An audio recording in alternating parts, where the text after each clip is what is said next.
Bonjour à tous. Moi, je suis du Syndicat national des compléments alimentaires, le SYNADIET, et je vais faire un tour global pour vous donner un petit peu les clés de la réglementation qui encadre les compléments alimentaires. Donc déjà, le SYNADIET, c'est un syndicat qui a été créé depuis 1950. Donc on regroupe environ 250 adhérents. Donc ça va des fabricants de compléments alimentaires, de metteurs sur le marché, de distributeurs d'ingrédients, de façonniers, de consultants. Notre rôle, c'est de promouvoir et de représenter la profession et de défendre les compléments alimentaires, d'accompagner nos adhérents sur des problématiques réglementaires, sur des problématiques qualité, et de valoriser le secteur au niveau français et européen auprès des politiques et auprès de la presse. Donc on est une équipe de 8 personnes, donc avec une responsable scientifique, une responsable des affaires publiques communication, moi qui suis responsable des affaires réglementaires, une deuxième personne aux affaires réglementaires et après des personnes aux fonctions support. Donc, au niveau de la réglementation, on fournit des outils pour nos adhérents, que ce soit des veilles réglementaires, puisqu'on suit la réglementation pour prévenir de tous les changements réglementaires qui vont impacter les entreprises. On répond aux questions réglementaires des adhérents. On met à disposition des outils, des guides d'étiquetage, des guides pour déclarer les produits. On fait des positions, des argumentaires pour défendre toutes les problématiques qui touchent le secteur. On fait aussi des formations. Donc maintenant, je vais vous parler vraiment de la réglementation des compléments alimentaires. Donc déjà, qu'est-ce qu'un complément alimentaire? Le complément alimentaire, c'est vraiment des produits qui se situent entre l'aliment qui est là pour nourrir et le médicament qui est là pour soigner. Un complément alimentaire, ça ne soigne pas, c'est plus un accompagnement. Donc c'est encadré par une directive au niveau européen qui donne la définition suivante, qu'un complément alimentaire, déjà c'est une denrée alimentaire qui va avoir pour but de compléter le régime alimentaire normal et donc qui va constituer une source concentrée de nutriments ou de substances ou de plantes et ça va être sous forme de doses et avec des quantités mesurées, enfin de faibles quantités. Donc ça se positionne vraiment entre l'aliment et le médicament. Donc l'aliment va couvrir des besoins énergétiques habituels, le médicament va soigner et donc le complément alimentaire arrive entre les deux. Donc pour mettre un complément alimentaire sur le marché, on n'a pas le droit de mettre un produit sur le marché comme ça. On est obligé de le déclarer au préalable auprès des autorités. Donc il y a différents types de déclarations. Donc il y a soit une déclaration si le produit est conforme à la réglementation française, donc c'est une déclaration simplifiée, article 15. Des fois, on a le droit de faire des enregistrements de produits en se basant sur des réglementations d'autres pays États membres de l'Union européenne. Donc là, c'est un article 16. Et si un produit est conforme à aucune réglementation européenne, article 17, il n'y a aucun produit qui soit enregistré comme ça. Moi, j'en ai jamais vu. Ce serait très compliqué. Il y aurait toute une sécurité à faire réévaluer et ça serait trop compliqué. Donc quand on déclare le produit, c'est une déclaration que l'industriel doit faire en ligne. Donc il y a un site en ligne des autorités, donc ça s'appelle Téléécart. Et quand on déclare le produit, il y a plein d'informations à rentrer, puisque le but au moment de la déclaration, c'est pour les autorités de vérifier la sécurité du produit et de vérifier si l'étiquetage est conforme, s'il y a bien toutes les mentions obligatoires sur l'étiquetage pour le consommateur. Donc on va déclarer le nom de son produit, on déclare qui on est. Les informations du responsable de la mise sur le marché, donc la présentation du produit, le format, la population cible, les objectifs, quel est le rôle du produit. On va mettre tout ce qui est recommandations, donc les recommandations d'emploi, les consommations qui vont être déconseillées, c'est déconseillé aux femmes enceintes, aux enfants. On va mettre toutes les mises en garde et avertissements qu'il va falloir mettre sur le produit en fonction des ingrédients qu'on a mis dedans. On va dire aussi tous les ingrédients qu'on met dans le produit, que ce soit des actifs ou des additifs, des ingrédients non actifs. On va déclarer la quantité de chacun des actifs, donc on va déclarer la quantité de plantes, la quantité de nutriments qu'on met. Et on va joindre l'étiquetage à la déclaration pour que les autorités puissent vérifier que l'étiquetage est bien conforme à la réglementation. Donc une fois qu'on a déclaré le produit, les autorités ont un délai de 2 mois pour faire un retour à l'industriel pour lui dire s'il accepte ou pas le produit, si le produit est bien conforme et peut être mis sur le marché. Donc au niveau des ingrédients qu'on utilise dans les compléments alimentaires, il y a différents types d'ingrédients. Donc on va avoir tout ce qui est vitamines, minéraux, on va avoir tout ce qui est substances à but nutritionnel, donc ça peut être de la caféine, de la glucosamine, des acides aminés. On va avoir tout ce qui est ferments et levures, donc avec les probiotiques, la levure de bière. On va avoir tout ce qui est plantes. Tout ce qui est novel food, donc ça c'est tous les nouveaux ingrédients qui n'étaient pas sur le marché avant 97. On appelle ça des novel food avec un enregistrement particulier où il y a une évaluation de la sécurité de ces nouveaux ingrédients. Et il va y avoir tout ce qui est ingrédients aussi non actifs qui sont là pour pouvoir formuler le produit. Donc, je vais vous expliquer pour chacun des ingrédients qu'est-ce qui les encadre réglementairement, parce qu'on n'a vraiment pas le droit de mettre tout et n'importe quoi dans un complément alimentaire. Et pour pouvoir utiliser un ingrédient, il faut qu'il soit autorisé. Donc, au niveau des vitamines et minéraux, on a une liste de vitamines et minéraux qu'on a le droit d'utiliser avec les formes d'apport qu'on a le droit d'utiliser. On n'a pas le droit d'utiliser n'importe quelle forme d'apport. Il faut que ces formes d'apport soient listées dans la directive 2002/46. Au niveau français aussi, on a des limites maximales à ne pas dépasser quand on formule un complément alimentaire au niveau des vitamines et minéraux. Donc là, les autorités, puisque nous on est encadré par la DGCCRF, donc c'est elle qui fait les contrôles et c'est auprès d'elle qu'on enregistre les produits, ont publié un document sur leur site internet. Donc ce document, c'est des recommandations sanitaires. Et donc pour chaque vitamine et minéraux, ils vont fixer une teneur maximale par dose journalière que le produit peut apporter, avec parfois des précautions d'emploi associées. Donc par exemple, pour la vitamine K, il va falloir écrire sur son pack « déconseillé aux personnes sous traitement anticoagulant ». Et on devra pas, et donc du coup, à chaque fois, il ne faudra pas dépasser les teneurs maximales recommandées par les autorités. Au niveau des plantes, donc on a le droit aussi d'utiliser des plantes dans les compléments alimentaires, mais on n'a pas le droit d'utiliser toutes les plantes. On va avoir le droit d'utiliser certaines plantes. Donc ces plantes, au niveau français, on a un arrêté, donc ça s'appelle l'arrêté plantes, qui liste 540 plantes qu'on a le droit d'utiliser dans les compléments alimentaires. Et en plus de cet arrêté, puisqu'en fait, quand on veut enregistrer un produit, on peut aussi se baser sur la reconnaissance mutuelle. Donc la Belgique a une liste de plantes, l'Italie a une liste de plantes, la Croatie. Et par le biais de cette reconnaissance mutuelle, il y a des produits qui ont été enregistrés avec de nouvelles plantes. Du coup, la DGCCRF a republié une liste, donc sur son site internet, une liste élargie de plantes où on a à peu près 1000 plantes qu'on peut utiliser dans les compléments alimentaires. Et donc l'arrêté, il va donner le nom de la plante, mais il va aussi donner s'il y a des substances à surveiller sur lesquelles il va falloir faire attention à la dose de substance qu'il va y avoir dans le produit. Et il peut aussi donner des restrictions d'emploi si la plante est déconseillée pour un certain type de population. Donc en plus de cette liste positive, il y a aussi une liste négative, c'est la liste B de la pharmacopée. Donc c'est des plantes dont les effets indésirables sont potentiellement supérieurs aux bénéfices. Donc quand une plante est dans cette liste, c'est pas qu'on peut pas la mettre dans un complément alimentaire, c'est juste que ça peut être un motif de refus des autorités quand on enregistre le produit. Mais il y a des plantes qui sont dans l'arrêté plantes qui sont aussi dans cette liste B de la pharmacopée. Donc c'est qu'elles ont montré leur sécurité quand même, mais il faut un conseil qui est associé au produit quand il est vendu. Donc ces produits ne pourront être délivrés que par des pharmaciens. Ce pas des produits qu'on pourra retrouver dans des magasins bio, ce pas des produits qui pourront être vendus en magasin diététique ou autre. Ça sera que dans une pharmacie qu'on pourra acheter des produits qui contiennent ces plantes. Après, tout ce qui est plantes sèches qui sont vendues hors format complément alimentaire, donc les gens qui vendent des plantes en herboristerie ou des choses comme ça, ils ont le droit de vendre beaucoup moins de plantes que quand on est en format complément alimentaire, puisqu'il n'y a que 148 plantes qui peuvent être vendues sous format de plantes sèches en dehors des pharmacies. Sinon, c'est un exercice illégal de la médecine.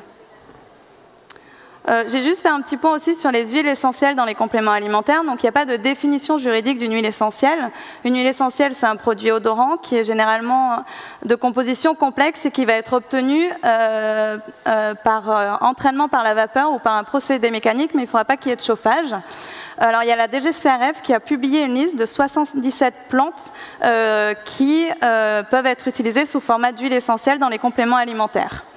Donc nous, au niveau du syndicat, on a créé 2 outils pour nos adhérents, enfin pour nos adhérents et pour tout le monde, en fait, c'est accessible à tout le monde. Donc c'est des listes d'huiles essentielles. Donc pour chacune des huiles essentielles, on a mis une dose journalière maximale et des précautions d'emploi associées pour permettre que ces ingrédients soient utilisés de manière sécurisée.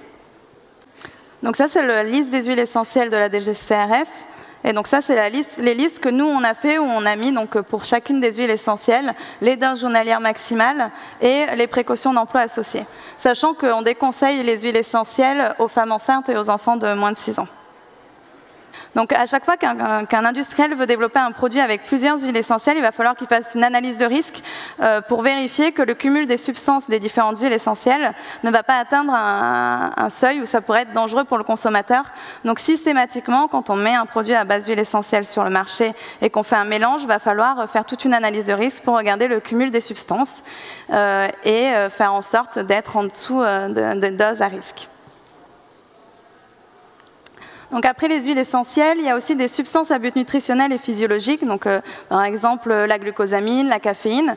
Donc au niveau français, on a un arrêté substance qui liste 4 substances pour lesquelles il y a des précautions d'emploi et des doses maximales à ne pas dépasser.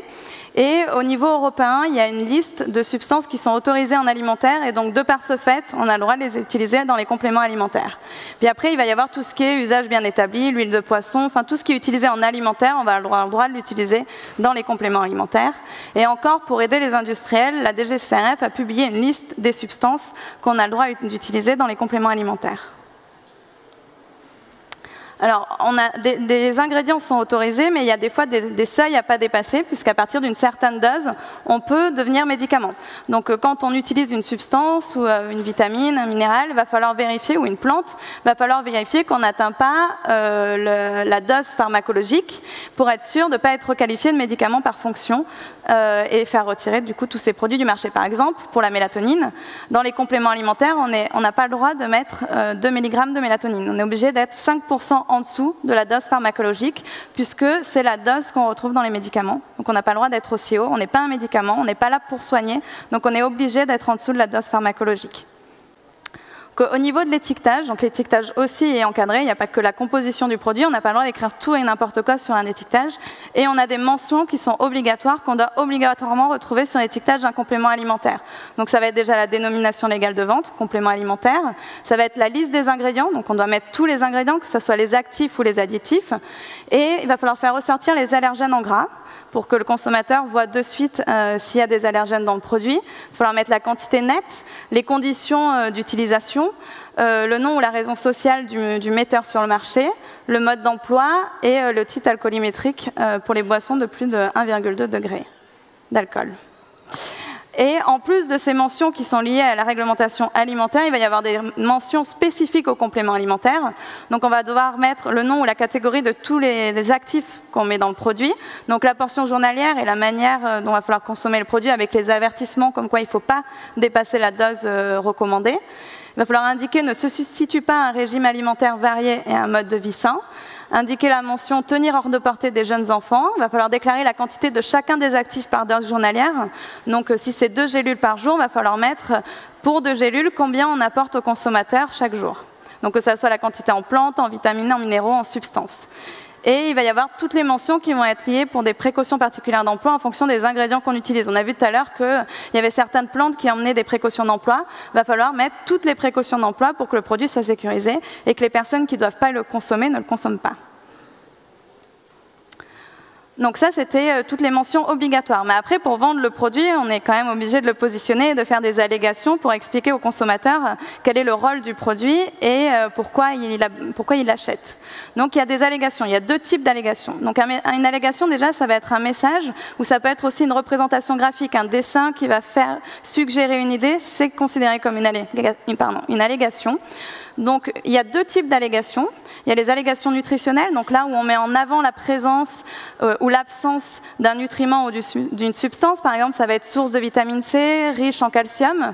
Et il va y avoir tout ce qui est allégation de santé, où là, on va affirmer, suggérer ou impliquer qu'il y a un lien entre l'ingrédient et un effet sur la santé. Donc au niveau des allégations nutritionnelles, on n'a encore pas le droit d'écrire ce qu'on veut. On a une liste fermée de 30 allégations nutritionnelles qui sont répertoriées dans le règlement 1924-2006, qui est le règlement allégation.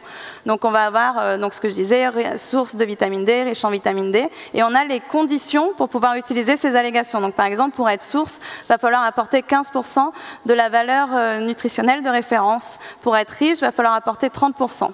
On va pouvoir aussi indiquer sans sucre ajouté. Par contre, il faudra, si on a des ingrédients qui apportent du sucre, par exemple du jus de fruits, il faudra indiquer contient des sucres naturellement présents si on met en avant qu'on ne rajoute pas des sucres nous-mêmes.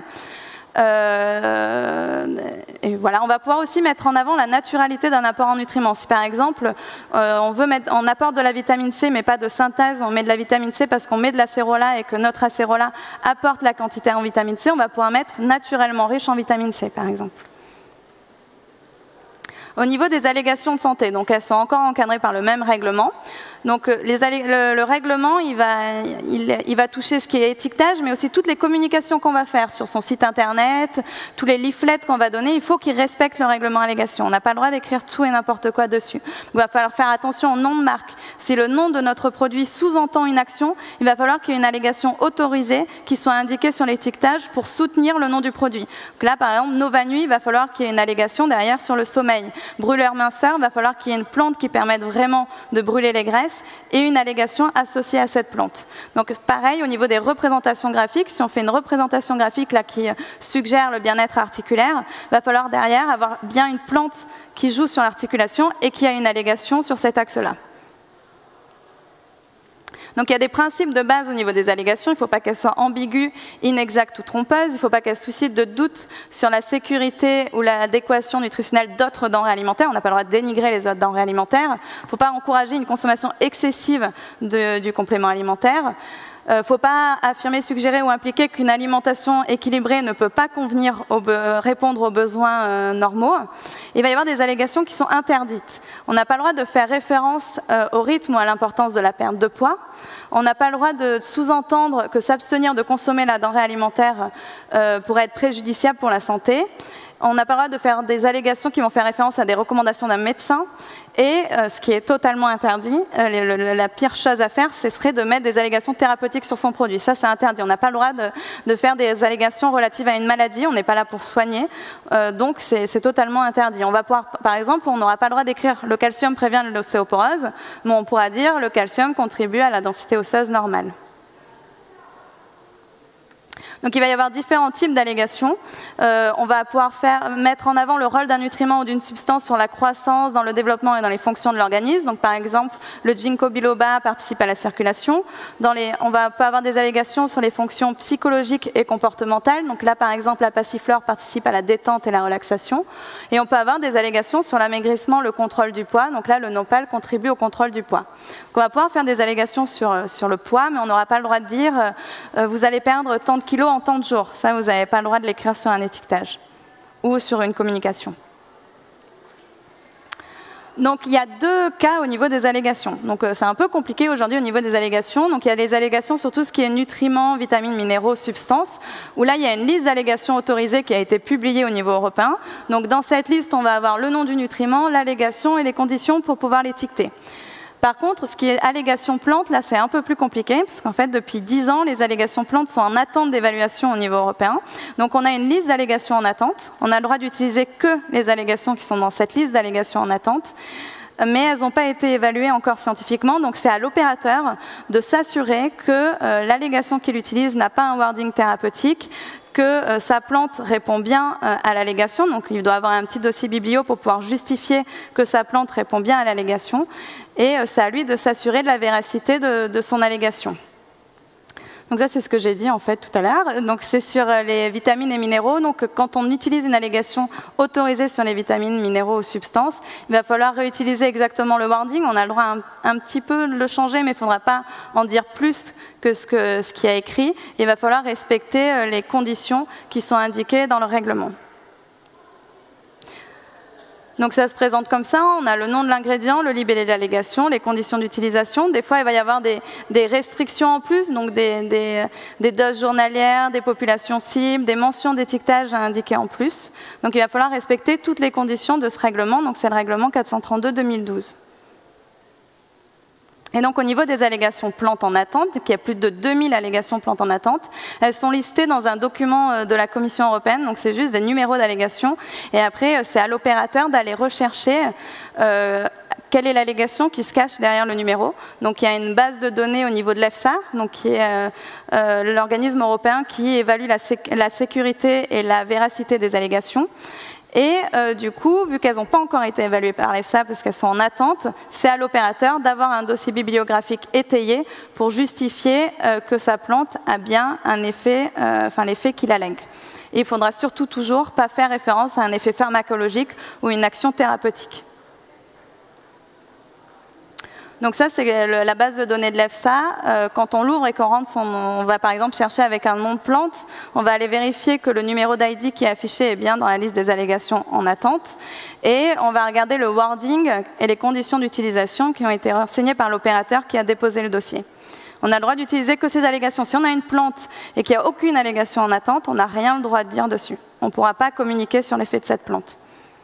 Même si on a plein de biblios, même si on a plein de documents et d'études scientifiques qui vont prouver qu'elle agit dans un axe, s'il n'y a pas d'allégation en attente ou d'allégation autorisée, on n'aura rien le droit de dire sur son étiquetage ou sur sa communication. Et donc, il va falloir faire attention à ce que je disais sur tout ce qui est allégation thérapeutique, parce que si vous mettez une allégation thérapeutique sur votre étiquetage ou sur votre site internet, les autorités vont vous sanctionner et vous faire retirer votre produit du marché parce que vous serez requalifié de médicament par présentation. Parce que du fait de mettre une allégation thérapeutique sur votre produit, vous renvoyez une image de médicament, vous êtes un médicament par présentation, donc en plus vous avez mis un produit non autorisé sur le marché, et donc du coup vous allez vous faire retirer votre produit du marché. Donc ça, c'est pour résumer tout ce qu'il faut qu'il y ait sur un étiquetage d'un complément alimentaire. Donc si déjà vous voyez un produit où il manque certaines mentions, où tout n'est pas écrit, c'est qu'il y a un souci. Donc il y a la dénomination légale de vente, il va y avoir le poids net, la date de durabilité minimale, le responsable de la mise sur le marché, les précautions d'emploi spécifiques du produit, les conseils d'utilisation, donc le tableau de la composition avec la quantité en chaque actif par dose journalière, la liste des ingrédients, donc avec les ingrédients actifs, mais aussi les supports et les additifs, et les allergènes qui vont être mis en gras pour qu'ils ressortent auprès du consommateur. Et donc là, c'était un produit bio, donc il y avait aussi le logo bio. Et la mise, donc là, en plus de toutes ces mentions obligatoires, on retrouve des allégations nutritionnelles et des allégations de santé et une représentation graphique des ingrédients. Donc le règlement allégation, il touche l'étiquetage, mais pas que. Ça va aussi toucher tout ce qui est communication orale, publicité, tout ce qui est site internet. Il faut faire attention au niveau des sites internet, puisque eux aussi, il faut qu'ils soient conformes au règlement allégation. On a beau avoir un étiquetage parfait, si sur son site internet on commence à dire qu'on soigne ou on n'a toujours pas le droit, même sur son site internet, de communiquer comme si on était un médicament. Donc il faut respecter le règlement allégation, que ce soit sur des publicités, sur un site internet ou sur un étiquetage. On n'a pas le droit d'aller au-delà des allégations autorisées ou des allégations en attente. Donc ça, c'est pour montrer le niveau de risque quand on communique. Donc si on communique de façon vague sur un ingrédient, mais qu'on n'est pas un site de vente, qu'on ne lit pas cette communication à un complément alimentaire, on a le droit, on ne prend pas de risque. Mais dès qu'on va être lié à un site marchand, ou dès qu'on va parler d'un complément alimentaire spécifiquement, qu'on va donner sa composition, sa posologie, qu'on va mettre une image ou un nom de marque de produit, là, il va falloir respecter le règlement allégation, puisque là, on va associer le produit au discours qu'on fait, donc il faut que notre discours soit conforme à ce règlement. Donc, au niveau du syndicat, on a fait des conseils pour guider les consommateurs à choisir les produits et pour les aider à faire le bon choix. Donc déjà, quand vous arriviez à clairement identifier le fabricant, donc il faut s'orienter vers des produits avec des marques, des fabricants, des distributeurs qu'on arrive bien à identifier. Il va falloir vérifier l'étiquetage, regarder si l'étiquetage comporte bien toutes les mentions obligatoires, notamment au niveau de la dénomination légale de vente, qui a bien écrit que c'est un complément alimentaire, que les allégations qui sont indiquées sur le produit ne sont pas des allégations thérapeutiques. Il va falloir vérifier la langue, parce que normalement, enfin en Europe, on est obligé, en France, du coup, on est obligé d'écrire dans la langue du pays, donc on est obligé d'avoir un étiquetage où il y a du français. Il va falloir faire attention aux promesses qu'il y a écrites sur les produits, enfin, des produits qui vont avoir des promesses miracles, c'est pas possible. Donc ça va orienter si des produits commencent à communiquer et dire qu'ils soignent plein de choses, c'est pas possible, on n'a pas le droit dans les compléments alimentaires. Quand on achète sur internet, il va falloir faire attention à ce que les paiements soient bien sécurisés et situés en France, regarder les conditions générales de vente, les coordonnées de l'entreprise. Et il y a aussi tout ce qui est conseil d'un spécialiste, un professionnel de santé va pouvoir conseiller la prise d'un complément alimentaire et orienter vers un produit plus ou moins adapté pour le consommateur. Et en cas de doute, on a aussi une liste d'adhérents sur notre site internet. Donc les adhérents, quand ils adhèrent, ils s'engagent à respecter notre charte qualité. Donc c'est quand même déjà un premier gage du respect de la réglementation et de la qualité au niveau de leurs produits. Donc du coup, pour conclure, pour mettre un complément alimentaire sur le marché, on est obligé de faire une déclaration préalable, on est obligé de le notifier auprès des autorités, qu'on ne peut pas mettre un produit comme ça sur le marché. Au niveau de la composition, c'est très encadré réglementairement. Il y a des listes positives d'ingrédients qu'on a le droit d'utiliser, que ce soit au niveau des plantes, des minéraux, des substances. Il y a des teneurs maximales à ne pas dépasser. Et au niveau de l'étiquetage, il va falloir bien indiquer toutes les mentions obligatoires, donc avec la dénomination légale de vente, la liste des ingrédients, les précautions d'emploi, les restrictions et conseils d'utilisation, les apports journaliers en actifs. Et donc, comme je le répète, il ne va pas falloir faire d'allégations thérapeutiques. Il faut faire attention à tout ce qui est promesses miracles. Et les allégations sur les produits, dans la publicité et sur Internet sont encadrées réglementairement. Et donc, il va falloir utiliser uniquement la liste des allégations qui sont autorisées ou la liste des allégations plantes en attente, en vérifiant bien, avec un dossier bibliographique, que votre plante a bien un effet sur l'axe sur lequel vous alléguez. Voilà. Merci.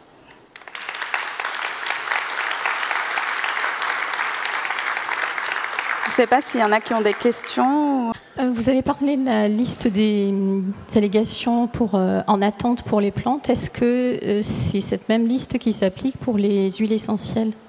Oui, c'est cette même liste qui s'applique. Il va falloir faire attention que dans les conditions qui sont déposées, il y a bien indiqué huile essentielle. Si dans les conditions déposées, c'est pour la plante et pas pour l'huile essentielle, vous ne pourrez pas utiliser l'allégation. Il faut que dans les conditions déposées dans la base de données de l'EFSA, il y ait huile essentielle qui soit indiquée. Si ce n'est pas indiqué, vous ne pourrez pas utiliser l'allégation. D'accord. Il n'y en a pas beaucoup. Merci. Je voulais savoir, donc, on ne peut pas écrire les allégations sur les flyers publicitaires, on est d'accord? Non plus. Oui. On ne peut pas le faire sur le site internet et on ne peut pas en parler non plus. Par exemple, là, quand je suis laboratoire, là, si je vais dans un salon de bio, mes flyers, c'est nickel, il n'y a pas d'allégation, mais pour expliquer les produits, je fais comment? On n'a pas le droit non plus d'en parler oralement. Après, ce qui est dit à l'oral reste à l'oral.